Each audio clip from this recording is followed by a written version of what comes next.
رہنمائی کے لیے اللہ رب العزت نے کئی ہزار 1,24,000 کم و بیش انبیاء کرام علیہم السلام کو مبعوث فرمایا۔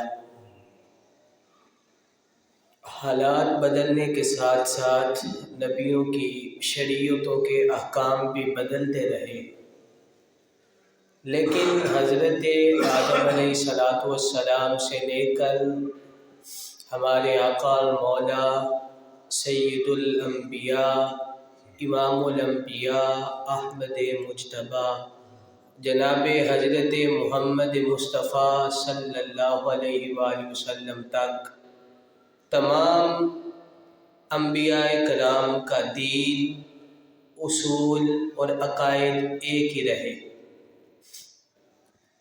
اللہ کریم نے فرمایا شرع لکم من الدین ما وصی بہ نوحا، کہ ہم نے آپ پر وہی دین مقرر فرمایا کہ جس کی ہم نے نوح کو تاکید فرمائی۔ والذی اوحینا الیک وما وصینا بہ ابراہیم وموسیٰ وعیسیٰ، اور آپ پر اسی طرح وہی نازل فرمائی کہ جس کی تاکید ہم نے ابراہیم، موسیٰ اور عیسیٰ کو تاکید فرمائی۔ ان اقیموا الدین ولا تتفرقوا فیہ، دین پر قائم رہو اور تفرقے میں نہ پڑو، تفرقہ نہ ڈالو۔ تو پتہ چلا کہ تمام انبیاء کرام کا دین ایک رہا، اور انبیاء کرام کا مشترک یہ جو دین تھا، اس کا پہلا سبق جو تھا وہ توحید تھا۔ تمام نبیوں نے اپنی امتوں کو یہ درس دیے اور زندگیاں اس بات کی تبلیغ میں گزاری کہ اللہ کے سوا کوئی عبادت کے لائق نہیں ہے، وہ اللہ ایک ہے، وہ اللہ وحدہ لا شریک ہے۔ لیکن انبیاء کے بارہا سمجھانے کے بعد تمام نبیوں کی جو امتیں تھیں ان میں کثیر تعداد میں لوگ کفر و شرک کی طرف گئے، اس میں مبتلا ہوئے، لیکن امت محمدیہ صلی اللہ علیہ وآلہ وسلم کا یہ نبی پاک صلی اللہ علیہ وآلہ وسلم کی وجہ سے اعزاز ہے کہ 1400 سال سے لے کر آج تک مجموعی طور پر کوئی بھی لوگ شرک و کفر میں مبتلا نہیں ہوئے ہیں، اور نہ آج سے لے کر قیامت کی صبح تک ہوں گے، کیونکہ یہ میرے رسول کریم نے فرمایا ہے۔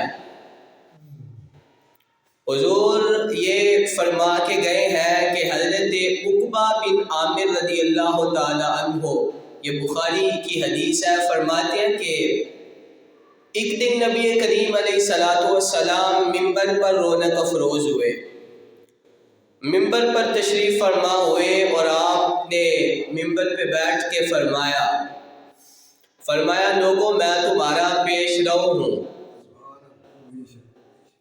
مطلب یہ کہ میں تم سے پہلے جا کر تمہاری شفاعت کا انتظام فرمانے والا۔ آگے فرمایا کہ یقیناً میں تمہارے اوپر گواہ بھی ہوں، شاہد ہوں، تمہارا گواہ ہوں، نگہبان ہوں۔ عقبہ بن عامر رضی اللہ تعالیٰ عنہ فرماتے ہیں کہ اس کے بعد حضور نے فرمایا کہ قیامت کے روز جو حوض کوثر مجھے ملے گا، اللہ کی قسم میں اسے سامنے دیکھ رہا ہوں۔ پھر حضرت عقبہ بن عامر فرماتے ہیں کہ تیسری چیز حضور نے فرمائی کہ یہ جتنی بھی زمین کے خزانے ہیں، جتنے خزانے ہیں، سب کی چابیاں مجھے عطا فرما دی گئی ہیں۔ آگے چوتھی چیز حضور نے ارشاد فرمائی کہ اللہ کی قسم ہے، حضور نے اس بات پہ قسم اٹھائی ہے، یہ بخاری کے لفظ ہے، فرمایا اللہ کی قسم مجھے خوف نہیں ہے اس بات کا کہ میرے جانے کے بعد میری امت شرک کی طرف جائے گی، ہاں مجھے اس بات کا خوف ہے کہ یہ لوگ نا دنیا داری میں پڑ جائیں گے اور دنیا داری میں مگن ہو کر کثیر گناہ کریں گے، گناہوں میں مبتلا ہوں گے۔ تو ایک بات تو طے ہو گئی کہ حضور نے خود فرما دیا کہ یہ امت کبھی کفر اور شرک کی طرف نہیں جائے گی۔ تو جناب عیسیٰ علیہ السلام کے جو ماننے والے لوگ تھے، جس طرح متعدد انبیاء کی امتوں کے لوگ کفر کی طرف گئے، شرک میں مبتلا ہوئے، حضرت عیسیٰ علیہ السلام کو ماننے والے عیسائی، ان میں سے بھی بڑی تعداد جو تھی انہوں نے کہا کہ معاذ اللہ یہ اللہ کے بیٹے ہیں، چونکہ اللہ تعالیٰ نے عیسیٰ علیہ السلام کو بغیر باپ کے پیدا کیا تھا، تو کہنے لگے کہ یہ بغیر باپ کے پیدا بندہ ہو سکتا نہیں، تو یہ اللہ کے بیٹے ہیں معاذ اللہ، اور وہ نسل قرآنی کی وجہ سے کافر قرار پائے، انہوں نے واضح شرک کیا، واضح کفر کیا، کافر قرار پائے۔ اور ایک اور حدیث پاک بخاری کی میرے رسول کریم صلی اللہ علیہ وآلہ وسلم نے فرمایا، حضرت انس بن مالک رضی اللہ تعالیٰ عنہ اس کے راوی ہیں، یہ بھی بخاری میں موجود ہے، حضور نے فرمایا جس بندے کے اندر 3 خوبیاں آ گئی، اس نے ایمان کی مٹھاس کو چکھ لیا، ایمان کی حلاوت کو پا لیا، ایمان کی مٹھاس چکھ لی۔ حضرت انس بن مالک کہتے ہیں کہ پہلی خوبی حضور نے فرمائی کہ وہ اللہ رسول سے اتنی محبت کرے کہ اس سے بڑھ کر کسی کے ساتھ اس کو محبت نہ ہو، یعنی ہر چیز سے بڑھ کر وہ حضور سے زیادہ محبت فرمائے۔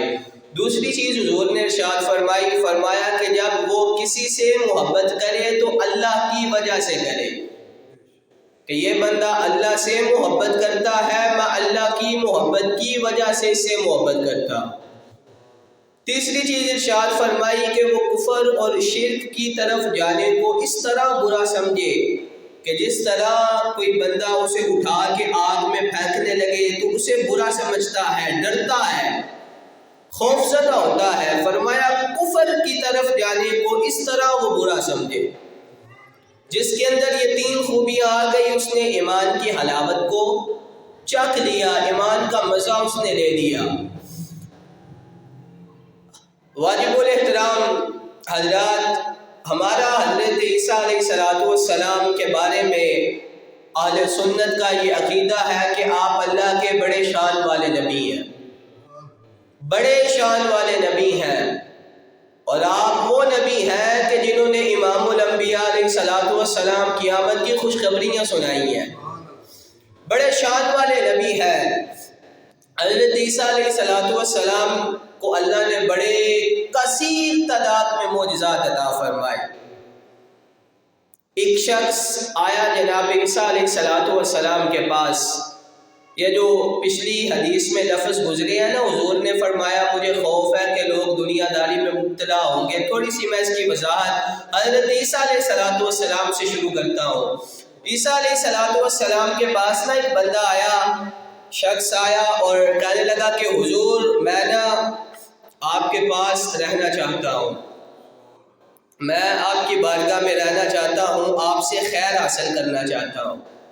آپ نے فرمایا چل ٹھیک ہے آ جا، پر ایک بات ہے دنیا داری نہ کرنا، دنیا میں مبتلا نہ ہونا۔ کہنے لگا جی حضور ٹھیک ہے۔ پہلے دن جب وہ آیا تو جناب عیسیٰ علیہ السلام نے چاہا کہ کیوں نہ اس کا امتحان لیا جائے، اس کا امتحان لیا جائے، اس کو پہلے آزمایا جائے۔ پہلے دن آیا تو آپ نے فرمایا ہاں بھائی بیٹا کتنی روٹیاں کھائے گا؟ کہنے لگا جی 1۔ حضرت عیسیٰ علیہ السلام نے 3 روٹیاں منگوائی، 1 روٹی خود کھائی، 1 اسے دی، 1 روٹی بچ گئی۔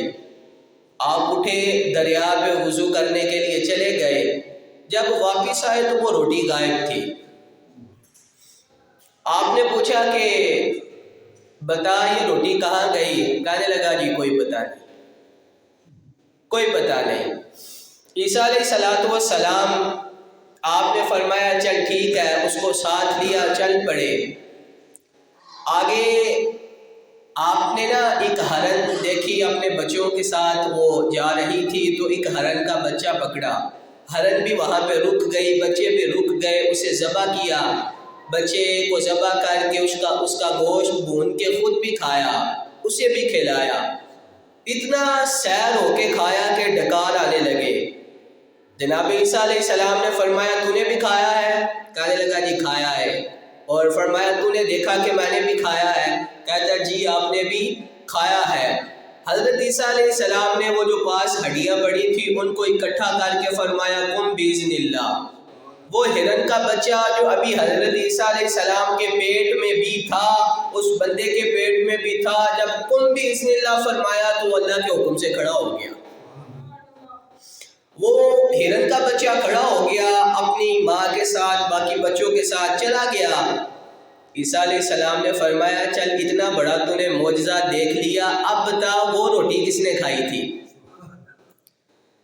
کہنے لگا جی کوئی پتہ نہیں۔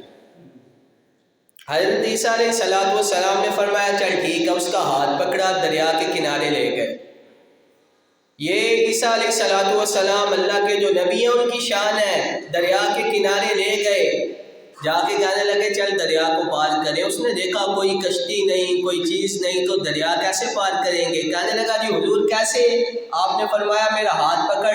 ہاتھ پکڑ کے جب دریا میں پاؤں رکھا، ہاتھ چھڑا کے پیچھے ہوا، کہنے لگا میں تو ڈوب جاؤں گا۔ تو حضرت عیسیٰ علیہ السلام نے فرمایا تو فکر نہ کر، تو میرے ساتھ ہے، تو میرے ساتھ ہے۔ پتہ چلا حضرت عیسیٰ علیہ السلام جس بندے کا ہاتھ پکڑ لے وہ بندہ ڈوب سکتا نہیں ہے۔ تو جس صحابی حضرت ابوبکر صدیق رضی اللہ تعالیٰ عنہ، حضرت فاروق اعظم رضی اللہ تعالیٰ عنہ، حضرت علی رضی اللہ تعالیٰ عنہ، حضرت فاروق اعظم رضی اللہ تعالیٰ عنہ کا ہاتھ میرے رسول کریم پکڑ لے، ان کے جنتی ہونے میں کیسے شک ہو سکتا ہے؟ فرمایا تو نہیں ڈوبے گا۔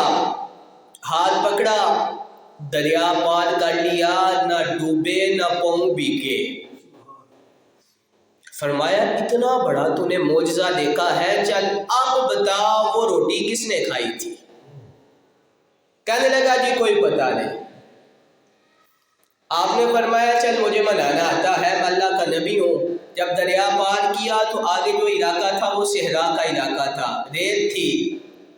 حضرت عیسیٰ علیہ السلام نے نا ریت کو اکٹھا کیا، 3 ڈیریاں وہاں پہ بنائی، چھوٹی چھوٹی ڈیریاں بنا کے نا ان میں پھونک ماری، وہ سونا بن گئی، وہ سونا بن گئی۔ آپ نے فرمایا یہ ایک ڈیری میری، ایک تیری، ایک اس کی ہے جس نے تیسری روٹی کھائی ہے۔ فٹافٹ ہی بولا حضور میں نے کھائی ہے، وہ تیسری روٹی میں نے کھائی ہے۔ حضرت عیسیٰ علیہ السلام کھڑے ہوئے، ناراض ہوئے۔ آپ نے فرمایا تو نے اللہ کے نبی کی صحبت کو ایک روٹی کو اللہ کے نبی کی صحبت پہ ترجیح دی ہے؟ بے قدرہ کچھ قدر نہ کیتی، اسا کیتی خوب تسلی ہو، اے دنیا دار پجاری زر دے تے کٹیاں دے گل ڈلی ہو۔ اور میاں محمد بخش رحمۃ اللہ تعالیٰ علیہ نے بھی کمال کیا۔ آپ نے کمال فرمایا، ایک بندہ نا آپ کو ٹانگے پہ بٹھا کے لے گیا، جب لے گیا تو جا کے کہنے لگا حضور یہ جو سامنے پہلی ہے یہ بھی میری ہے، وہ جگہ بھی میری ہے، وہ مکان بھی میرا ہے، وہ گھر بھی میرا ہے۔ میاں صاحب نے فرمایا چل چھوڑ کوئی اور بات کر۔ کہنے لگا نہیں حضور آپ دیکھیں تو صحیح نا، وہ بھی میرا، وہ بھی میرا، وہ بھی میرا۔ آپ نے فرمایا تجھ سے پہلے کس کا تھا؟ تجھ سے پہلے کس کا تھا؟ کہنے لگا جی میں نے یہ فلاں بندے سے لی ہے، وہ فلاں بندے سے لی ہے۔ کہنے لگے اچھا چل بتا اس سے پہلے کس کا تھا؟ خاموش ہوا تو میاں صاحب نے فرمایا دانش مندہ دا کام نہیں، دل دنیا نہ لانا، اس ووٹی کئی خامد کیتے، جو کیتا سو کھانا۔ اور عیسیٰ علیہ السلام نے فرمایا کہ تو نے اللہ کے نبی کی صحبت کو، ایک روٹی کو اللہ کے نبی کی صحبت پہ زیادہ ترجیح دی ہے، چل تینوں ہی تو رکھ۔ ہمیں ضرورت نہیں، تینوں تو رکھ۔ بڑا خوش ہوا۔ ابھی وہاں پہ بیٹھا تھا، عیسیٰ علیہ السلام چلے گئے، پیچھے سے ڈاکو آ گئے۔ دو ڈاکو آئے، اسلحہ پکڑا ہوا تھا، آ گئے، کہنے لگے ہاں بھی یہ سونا کس کا ہے؟ کہنے لگا جی میرا ہے۔ انہوں نے کہا چل دوڑ جا، یہ اب ہمارا ہے، نکل جا۔ ان کے ساتھ انہیں کہنے لگا کہ یار بیٹھو تو صحیح، بات سنو، ایسے کرتے ہیں بانٹ کے کھاتے ہیں، 3 ڈیریاں ہیں، 3 بندی ہیں، ایک ایک لے لیتے ہیں، بیٹھ جاؤ بانٹ کے کھاتے ہیں۔ جب بیٹھ گئے کو تھوڑی سی واقفیت نکل گئی، وہ کہنے لگا چلو پہلے ایسے کرتے ہیں، بڑی بھوک لگی ہے، بھوک لگی ہے تو پہلے کھانا کھاتے ہیں۔ ایک وہ جو چور تھا، جو ڈاکو جو 2 آئے تھے، ان میں جو کمزور تھا نا، اسے روٹی لینے کے لیے بھیج دیا، اسے بھیجا، ادھر اس کی نیت خراب ہو گئی۔ وہ کہنے لگا کہ مجھے نوکر ہی سمجھا ہوا ہے، نوکر بنا کے رکھا ہوا ہے، جب دیکھو کام ہی کرواتے ہیں۔ اس نے کھانا لیا، اس میں زہر ملا دیا۔ ادھر وہ جو 2 بیٹھے تھے نا، وہ جو عیسیٰ علیہ السلام کے ساتھ تھا، وہ ڈاکو کو کہنے لگا کہ یہ تیرا بھائی ہے؟ کہنے لگا نہیں۔ رشتہ دار ہے؟ نہیں۔ پھر آدھا حصہ کیوں دیتے ہو؟ یہ تو کمزور سا بندہ ہے، ماڑا بندہ ہے تم۔ وہ کہنے لگا یہ چھوٹے موٹے کام کرتا ہے، روٹی لا دیتا ہے، کپڑے دھو دیتا ہے، اس لیے میں اسے آدھا حصہ دیتا ہوں۔ وہ کہنے لگا ایسے کرتے ہیں کہ اسے کرتے ہیں قتل، یہ جب آئے گا مل کے حملہ کریں گے، اسے قتل کریں گے، سونے کے آدھے آدھی سے کریں گے، دونوں بانٹ لیں گے۔ وہ شخص آیا، اس نے جب کھانا رکھا، دونوں چھپے ہوئے تھے، مل کے حملہ کیا۔ وہ جو شخص کھانا لے کے آیا تھا وہیں پہ ہلاک ہو گیا۔ اس کی لاش کو اٹھا کے پھینکا سمندر میں، سکون سے بیٹھ کے روٹی کھانے لگے۔ کھانا جب کھولا، سیر ہو کے کھانا، بڑے مست ہو کے کھایا۔ جب کھانا کھایا تو پھر پیٹ کٹنے لگا، پیٹ کٹنے لگا، تڑپنے لگے، لوگوں سے کہنے لگے لوگوں سارا سونا لے لو، ہماری جان کو بچا لو، سارا سونا لے لو، ہماری جان بخش دو۔ تڑپ تڑپ کے وہیں پہ مر گئے، ختم ہو گئے۔ کچھ دیر بعد عیسیٰ علیہ السلام وہاں سے گزرے، لوگ اکٹھے تھے، لوگوں نے پوچھا حضور یہ کیا ہے؟ حضرت عیسیٰ علیہ السلام نے فرمایا یہ دنیا داری کا انجام ہے، یہ دھوکے کا انجام ہے، یہ فریب کا انجام ہے، یہ دجل کا انجام ہے۔ سیٹھ صاحب بیمار ہو گئے، چودھری صاحب بیمار ہو گئے، دھوکے سے، فراڈ سے، فریب سے، مکر سے کمایا کروڑوں روپیہ، وہ تجوری میں پڑا تھا، لیکن شفا کسی دکان سے ملتی نہیں ہے، شفا کسی بازار سے ملتی نہیں ہے۔ اور ہماری عدالتوں کا یہ حال ہے کہ خلا کے کیس، عورتیں دھوکہ دیتی ہیں، عورتیں خلا کے کیس دائر ہوتے ہیں اور وہاں پہ ایڈریس غلط لکھوایا جاتا ہے، عدالت نوٹس بھیجتی ہے، وہ شخص جو خامد ہوتا ہے اس کے پاس پہنچتا ہی نہیں، 1 نوٹس 2 نوٹس 3 نوٹس جب اس کے پاس آ جائیں، عدالت بھیج دے، اب وہ جائے گا تب جب اس کے پاس پہنچے گا، نوٹس آتا ہی نہیں ہے، عدالت طلاق کی ڈگری جاری کر دیتی ہے۔ کسی فقہ کے، کسی مفتی کے نزدیک اس طرح طلاق نہیں ہوتی ہے، کسی فقہ میں۔ بھائی نکاح خاوند کے ساتھ ہوا تھا کہ یا یونین کونسل کے ساتھ ہوا تھا؟ بڑے کیس آتے ہیں، لوگ ڈگریاں دکھاتے ہیں، عورتیں دوسرے نکاح کر کے گھوم رہی ہوتی ہیں، تو یہ طلاق عدالت نے یہ ڈگری جاری کی ہے، تو نکاح عدالت کے ساتھ ہوا تھا یا خاوند کے ساتھ ہوا تھا؟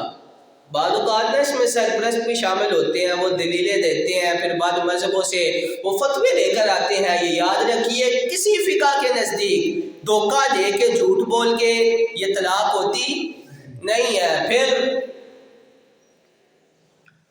وہ جو دوست ہوتے ہیں، ایک دوست آیا فراڈ کر کے، جھوٹ بول کے، گناہ کر کے آیا، تو جب گناہ کر کے آیا تو ہمارے معاشرے میں نا یہ مرد ہونے کی علامت ہے، مرد ہونے کی، چودھری ہونے کی علامت ہے کہ جب یار کوئی غلط کام کر کے آئے گا تو اس کی سپورٹ کرنی ہے، یہ مرد ہونے کی علامت ہے۔ کہتے ہیں جی میں یاروں کا یار ہوں، تو یار گناہ کر کے آئے گا تو اس کی سپورٹ کرے گا، شرم آنی چاہیے، سر جھک جانے چاہیے، یہ سپورٹ کرنے والا کام نہیں ہے۔ میرے رسول کریم صلی اللہ علیہ وآلہ وسلم نے فرمایا کہ اپنے دوست کی مدد کرو اگر وہ ظالم ہو یا مظلوم ہو، صحابہ نے کہا یا رسول اللہ ظالم کی مدد کیسے کریں؟ مظلوم ہوا تو ٹھیک ہے، ظالم کی مدد کیسے کریں؟ تو حضور نے فرمایا کہ ظالم کی مدد اس طرح کرو کہ اس کو اس کے ظلم سے باز کرو۔ تو ہمارے معاشرے میں یہ مردانگی کی علامت ہے کہ یہ گناہ کر کے آیا ہے، قصور اس کا ہے۔ اچھا، وکیل جب ایک کلائنٹ کا کیس لے کے عدالت میں جاتا ہے تو اس کو پتہ نہیں ہوتا کہ یہ جھوٹا یہی ہے، قصور اس کا ہی ہے، چور یہی ہے، قتل اس نے کیا ہے، اسے پتہ ہوتا ہے کہ نہیں؟ تو انہوں نے کوئی نہیں پتا جی، پتہ ہوتا ہے کہ نہیں؟ پتہ ہوتا ہے نا، تو پھر اس کا کیس لے کے وہ عدالت میں جاتا کیوں ہے؟ ہم لوگوں کا مزاج اس طرح کا بن چکا ہے، زندگی کے ہر معاملے میں ہم جھوٹ سے کام چلانا چاہتے ہیں، دھوکے سے چلانا چاہتے ہیں، ہر جگہ فریب ہو، دجل ہو، اور ہر جگہ اس طرح کا معاملہ ہو۔ میرے رسول کریم صلی اللہ علیہ وآلہ وسلم نے فرمایا میرا مومن جو ہے وہ جھوٹا ہو سکتا، میرا مومن کسی کو دھوکہ نہیں دے سکتا، اس کے مزاج میں فریب نہیں ہوتا، اس کے مزاج میں دھوکہ نہیں ہوتا۔ اور آپ کتابیں پڑھیں، لمبے لمبے آرٹیکل چھپے غیر مسلموں کی طرف سے، ہم کس کس جگہ پہ اسلام کی رسوائی کا ذریعہ بن رہے ہیں۔ لوگ یہاں سے یورپ جاتے ہیں، وہاں کی عورتوں سے نکاح کرتے ہیں وہاں کی نیشنلٹی حاصل کرنے کے لیے، تو کیا غیر مسلم کو دھوکہ دینا جائز ہے؟ غیر مسلم کو دھوکہ دینا جائز ہے؟ لوگ جاتے نہیں ہیں، بڑے بڑے لوگ جاتے ہیں وہاں پہ عورتوں سے نکاح کرتے ہیں، ان کو دھوکہ دیتے ہیں صرف ایک نیشنلٹی لینے کے لیے۔ میرے رسول کریم صلی اللہ علیہ وآلہ وسلم آپ نہ بدر کے میدان میں تھے، دو صحابہ بڑے بہادر، وہ بدر کی طرف جا رہے تھے، کسی وجہ سے پیچھے رہ گئے، رستے میں ابو جہل ملا، کہنے لگا کہ تم اپنے رسول کریم صلی اللہ علیہ وآلہ وسلم کی جا کے معاونت کرو گے، ان کے ساتھ جنگ لڑو گے؟ کہنے لگے نہیں، ہم تو ویسے جا رہے ہیں، ہم نے تو جنگ نہیں لڑنی ہے۔ تو ابو جہل نے کہا اچھا پکی بات ہے، وعدہ کرو۔ وعدہ کر لیا۔ جب بدر کے میدان میں پہنچے، سارا معاملہ میرے رسول کریم علیہ الصلوۃ والسلام کے سامنے پیش کیا، بتایا کہ ہم تو وعدہ کر رہے ہیں۔ اب بدر کا میدان تھا، ایک ایک بندے کی ضرورت ہے، 313 کا 1000 سے کیا مقابلہ، ایک ایک بندے کی ضرورت تھی۔ حضور نے فرمایا اب تم وعدہ کر آئے ہو، اب تم نے ہتھیار نہیں اٹھانا، ہتھیار نہیں اٹھانا۔ یا رسول اللہ وعدہ تو کافر سے کیا تھا۔ فرمایا وعدہ کافر سے کیا تھا لیکن کیا تو مومن نے تھا نا، کیا تو مومن نے تھا۔ آج یہاں پہ لوگ قسمیں اٹھاتے ہیں، بات بات پہ قسم اٹھائی جاتی ہے، بھئی اللہ کی قسم میں نہیں کیتا، اٹھاتے ہیں کہ نہیں؟ بات بات پہ پھر وعدے کیے جاتے ہیں، وعدے توڑے جاتے ہیں۔ اللہ نے قرآن میں فرمایا وعد اللہ ان وعد اللہ کان مسئولا، فرمایا جب وعدہ کرو تو پورا کرو، قیامت کے دن وعدے کے بارے میں پوچھا جائے گا وعدے کے بارے میں۔ اور پھر لوگ قسمیں اٹھاتے ہیں، یہ پتہ نہیں کہ قسم جب توڑ لی جائے تو کفارہ آ جاتا ہے، جب قسم توڑی جائے تو اس کا کفارہ دینا لازم ہے۔ ان چیزوں سے بچنا چاہیے۔ اور میرے رسول کریم صلی اللہ علیہ وآلہ وسلم نے فرمایا میرا مومن جھوٹا ہو سکتا، دھوکہ یہ فریب کر سکتا نہیں ہے، یہ دھوکہ دے سکتا نہیں ہے۔ اور پھر حضور نے فرمایا کہ جو بندہ دھوکہ دے گا وہ آخرت میں تو اس کا انجام بھگتے گا ہی، لیکن دنیا میں بھی اس کا حساب دے کے جائے گا۔ آخرت میں تو سزا ملے گی لیکن دنیا میں بھی وہ کسی نہ کسی طریقے سے وہ جو جھوٹ بولا تھا، دھوکہ دیا تھا، فریب کیا تھا، جو دجل کیا تھا، اس کا انجام بھگت کے جائے گا، بھگت کے جانا پڑے گا۔ ایک بنی اسرائیل کے ولی ہیں حضرت شمون، بنی اسرائیل کے بہت بڑے اللہ کے ولی تھے، اور وہ کتنا بڑا بندہ ہوگا کہ جس کا تذکرہ میرے رسول کریم علیہ الصلوۃ والسلام فرما رہے ہیں۔ حضور نے فرمایا بہت بڑے اللہ کے ولی ہیں، اور ان کی شان یہ تھی کہ انہوں نے 1000 سال اللہ کی عبادت کی ہے ولی تھے لیکن جہاد کا ہنر جانتے تھے، لڑنے کے ماہر تھے، تیر انداز تھے، تلوار بازی کرنا جانتے تھے، اور کافر ان سے بڑے پریشان تھے، جب بھی کسی میدان میں جاتے جیت جاتے، کافر بڑے پریشان تھے، کافروں نے بڑے حربے آزمائے لیکن انہیں ہرا سکے نہیں۔ تو پھر انہوں نے ان کی بیوی سے رابطہ کیا، بیوی کو کہا کس نے تجھے کیا دیا ہے؟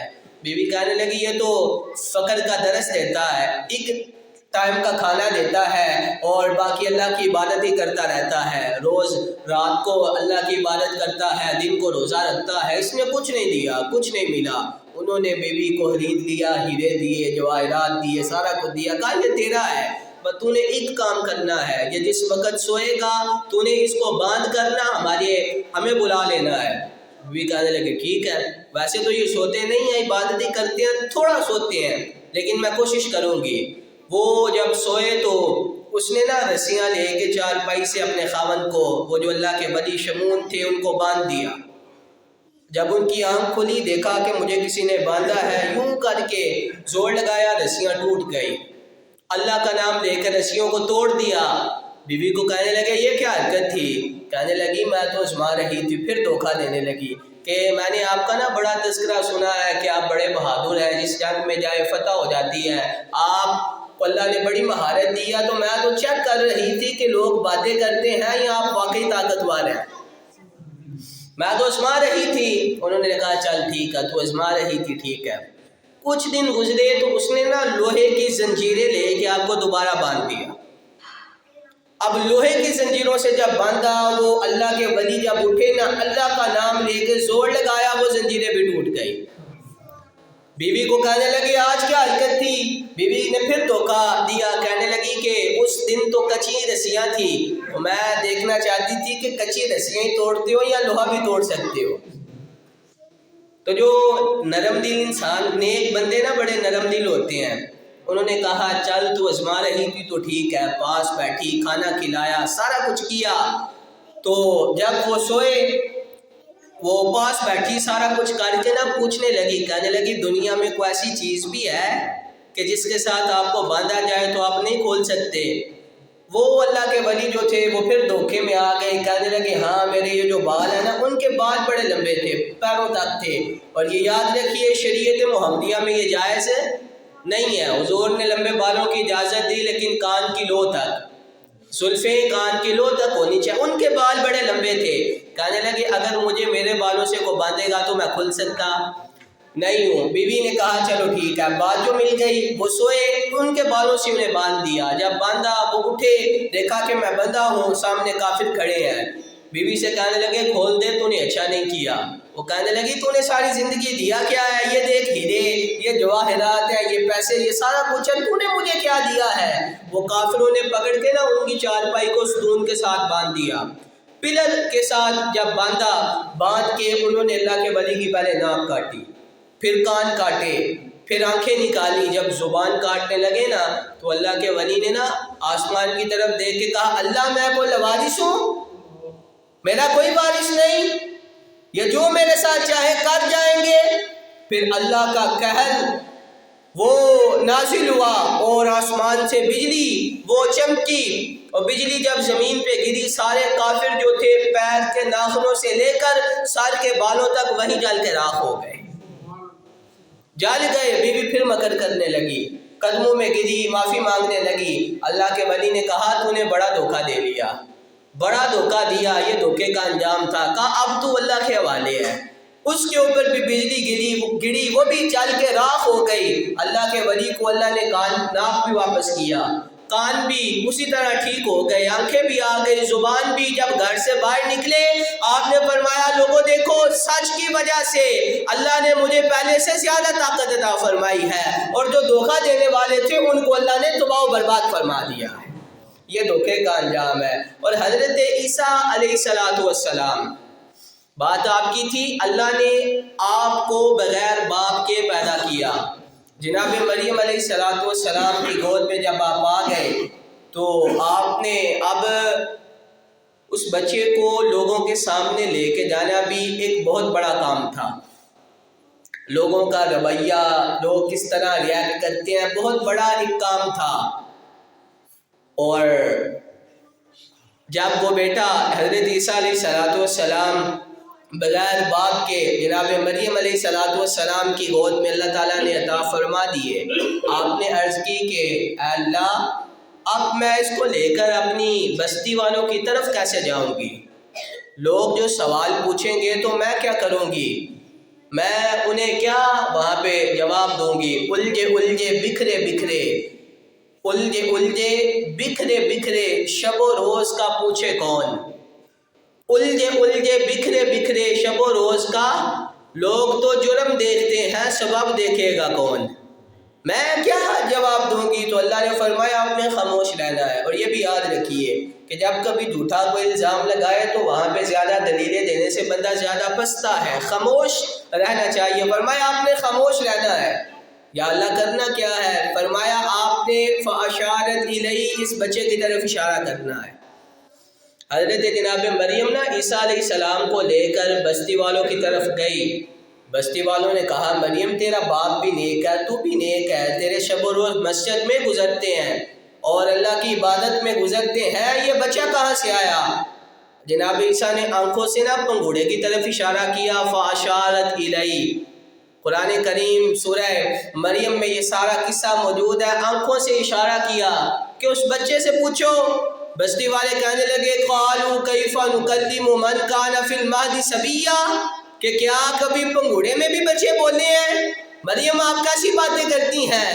تو جناب عیسیٰ علیہ السلام کی طرف جب اشارہ کیا گیا، آپ نے دایاں ہاتھ ہلا ہلا کے باتیں کی، قال انی عبد اللہ۔ 1400 سال بعد اور بعد میں عیسائیوں نے جو اعتراض کرنے تھے اس کا جواب عیسیٰ علیہ السلام پہلے ہی دے رہے ہیں، قال انی عبد اللہ، لوگوں بے شک میں اللہ کا بندہ ہوں، میں اللہ کا، بولو بولو میں اللہ کا۔ عیسیٰ علیہ السلام خود فرماتے ہیں پنگوڑے میں، قال انی عبد اللہ، لوگوں میں اللہ کا، قال انی عبد اللہ آتانی الکتاب وجعلنی نبیا، اللہ نے مجھے کتاب عطا فرمائی ہے، اپنا مجھے اللہ نے برگزیدہ نبی بنا کے بھیجا ہے، نبی بنا کے اللہ نے بھیجا ہے۔ اور عیسیٰ علیہ السلام نے ان کے اعتراض کو دور کیا۔ ان عقل کندوں کے لیے اللہ نے قرآن کی ایک اور آیت نازل فرمائی کہ جو میں نے شروع میں پڑھی تھی۔ اللہ نے فرمایا ان مثل عیسیٰ عند اللہ کمثل آدم، کہ بے شک عیسیٰ علیہ السلام کی مثال میرے لیے آدم علیہ السلام کی طرح ہے۔ آدم علیہ السلام کو اللہ نے بغیر ماں کے بغیر باپ کے پیدا کیا۔ ان مثل عیسیٰ عند اللہ کمثل آدم خلقہ من تراب ثم قال له کن فیکون، فرمایا کہ میں نے کن کہہ کر آدم کو پیدا کیا، ادھر تو ماں بھی نہیں تھی، وہ زیادہ مشکل تھا یا خالی باپ کے پیدا کرنا میرے لیے زیادہ مشکل تھا؟ میں نے تو اس کو بھی پیدا کیا جس کی نہ ماں تھی نہ باپ تھا، یہاں تو صرف باپ نہیں تھے۔ اور یہ ہم نے لوگوں کو اپنا، اللہ رب العزت نے اپنی قدرت دکھانے کے لیے، قدرت کا اظہار کرنے کے لیے یہ معجزہ دنیا والوں کو دکھایا، اور کچھ لوگوں نے وہاں پہ غلط عقیدہ بنایا، جبکہ ہمارا عقیدہ یہ ہے کہ عیسیٰ علیہ السلام اللہ کے بڑے شان والے نبی ہیں۔ حضرت عیسیٰ علیہ السلام کی شان آپ نے سماعت فرمائی، لوگوں دھوکے سے بچو، جھوٹ سے بچو، فریب سے بچو، دجل سے بچو۔ میرے رسول کریم علیہ السلام نے فرمایا میرا مومن دھوکہ دے سکتا، میرا مومن جھوٹ بولتا، میرا مومن فریب کرتا نہیں ہے۔ وآخر دعوانا ان الحمد للہ رب العالمین۔